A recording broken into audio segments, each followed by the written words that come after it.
Hoje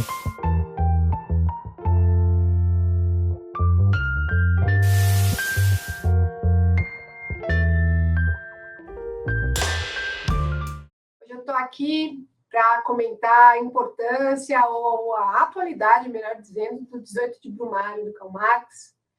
E é um prazer o convite, então vamos lá. Bom, é muito difícil falar do 18 de Brumário e, ao mesmo tempo, muito fácil, porque é um livro fascinante. O Marx, ele não tinha a pretensão de escrever ele no formato de livro, né? Eles são textos escritos para um jornal nos Estados Unidos. E depois ele vai ser compilado na forma que a gente conhece hoje, que chega até nós em formato de brochura, no formato do livro. Então, você tem acesso a um Marx que escreve de forma muito contundente, mas muito rápida, muito precisa, né? Eu tenho meu trabalho de leitura do Capital e dá para perceber que é um Marx assim que está escrevendo na ponta dos cascos, né? Ele está escrevendo no momento onde todas as coisas estão se desdobrando na frente dos olhos dele, e ele está trazendo uma quantidade imensa de informação. Então, é um texto muito fluido, né? E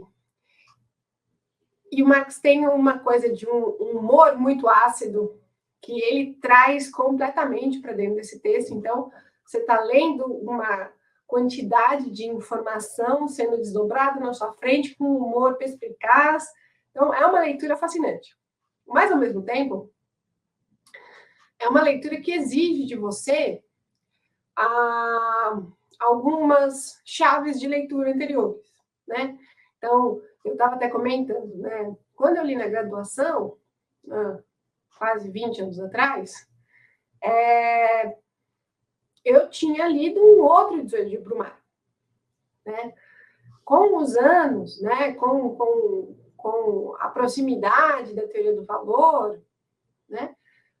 Reler o 18 de Brumário nessas circunstâncias atuais faz muita diferença, porque você vai na hora de ler cada conceito do Marx com muito mais propriedade. Antes de falar dessas chaves, propriamente dito, desde 2018, quando eu já peguei para reler o 18 de Brumário, era absurda a sensação de estar lendo um livro que descrevia os desdobramentos atuais de um momento muito perturbador e muito perturbado da história recente brasileira. Porque a gente estava vendo a ascensão de uma figura política através do pleito eleitoral, né?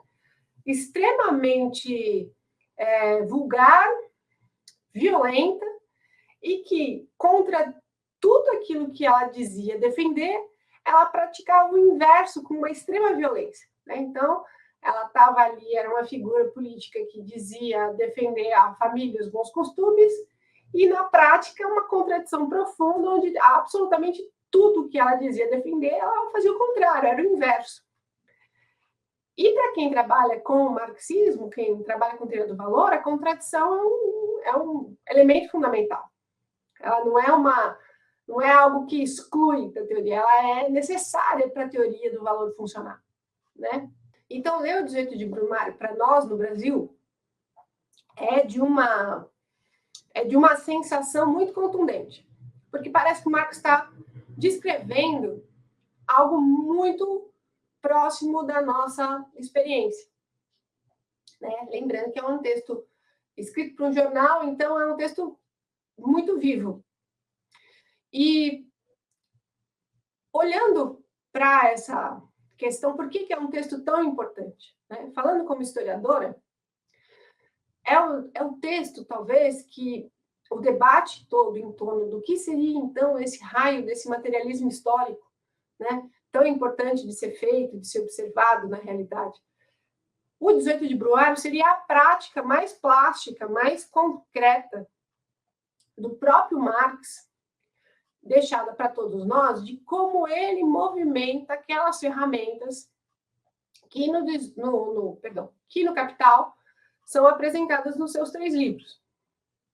Então, o 18 de Brumário, ele fica para nós como, bom, então, esse é um exemplo de materialismo histórico. Então, ao invés de fazer uma leitura economicista, estática do 18 de Brumário, né, tentando fazer exatamente o que ele critica quando ele fala a primeira vez na história como tragédia, a segunda vez como farsa, ao invés de tentar transpor simplesmente os eventos que ele vai descrever e desenvolver, analisar na França ali, no século XIX, o nosso papel no materialismo histórico, com a teoria do valor, com as ferramentas da teoria do valor, é entender o que tem de universal nesse movimento, né?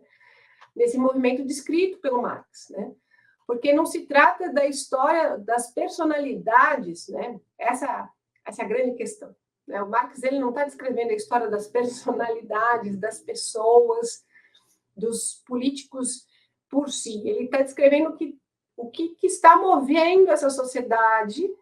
É uma sociedade capitalista, que a gente vai chamar de capitalismo tardio, né? Porque é um capitalismo que já se assenhora da sociedade, né? Ela já perdeu as suas características revolucionárias.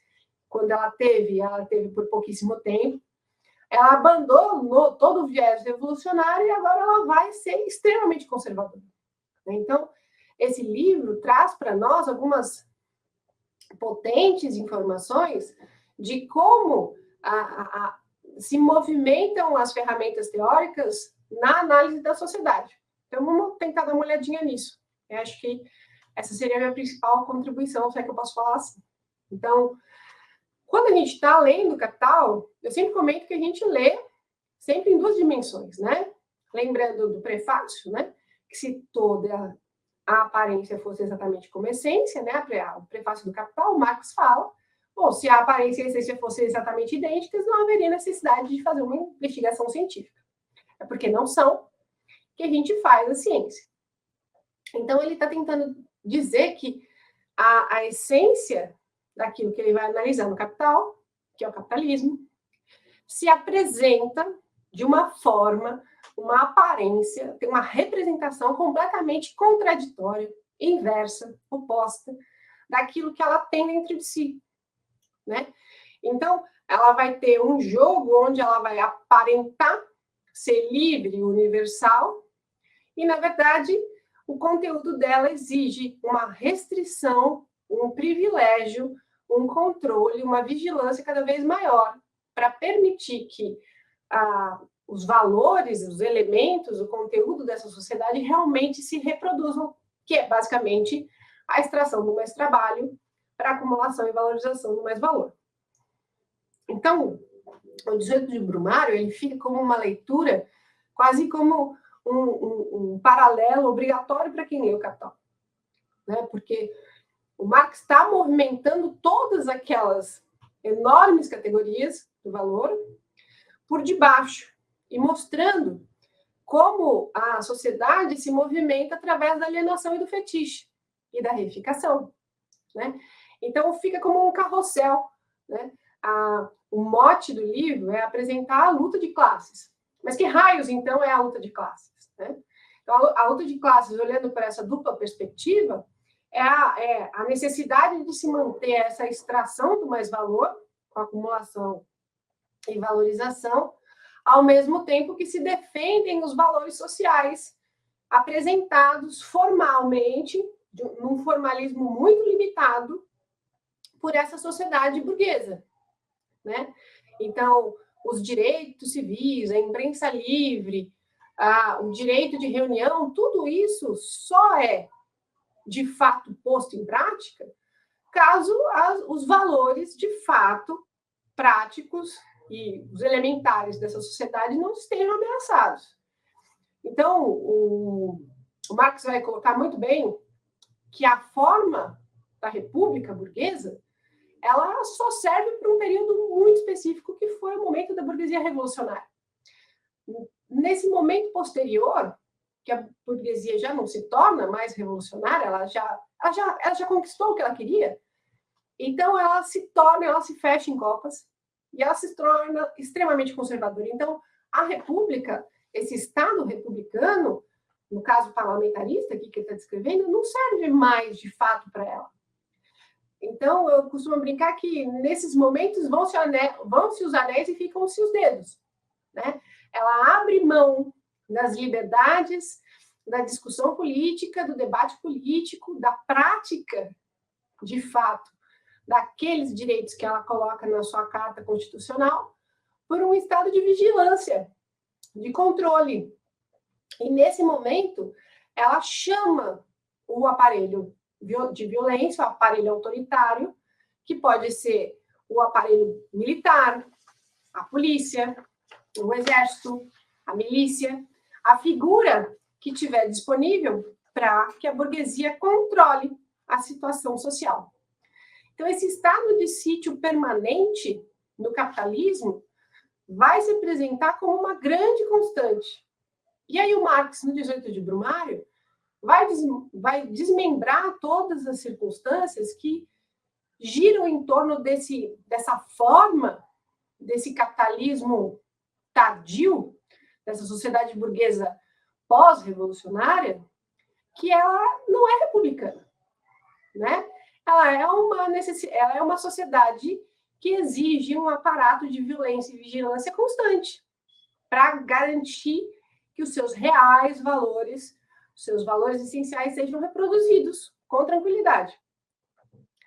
Então, nessa edição da Boitempo, tem uma introdução do Marcuse excepcional, né? Lembrando que o Marcuse é um autor importantíssimo para teoria crítica, né? Que é uma estrada da teoria marxista, né? Bastante interdisciplinar, mas o Marcuse ele viu muito de perto a ascensão do Estado autoritário fascista nazista na Europa, né?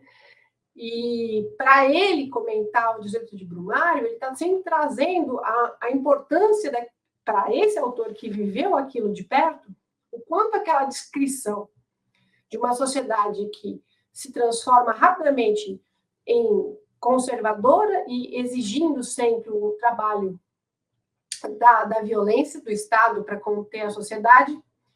O Marcuse vai fazer nessa introdução toda uma recapitulação da importância desse livro para analisar, então, o que o Marx nem chegou a ver, né?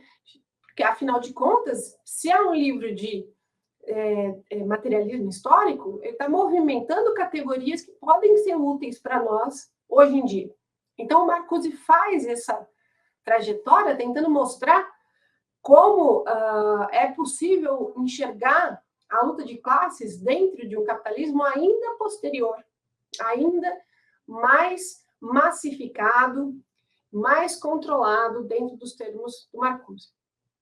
Então, se o Marcuse escreve isso dentro dessa chave de interpretação, eu, Ana Paula, humildemente venho dizer que, para nós brasileiros, depois de, recentemente, nós termos passado por uma tentativa de golpe em janeiro desse ano, né, no começo de 2023, eu acredito que é a leitura mais bem-vinda para que todos possamos ler e entender um pouco melhor essas grandes placas tectônicas da nossa luta de classes que funciona e se move no Brasil. É essa a minha contribuição. Boa leitura.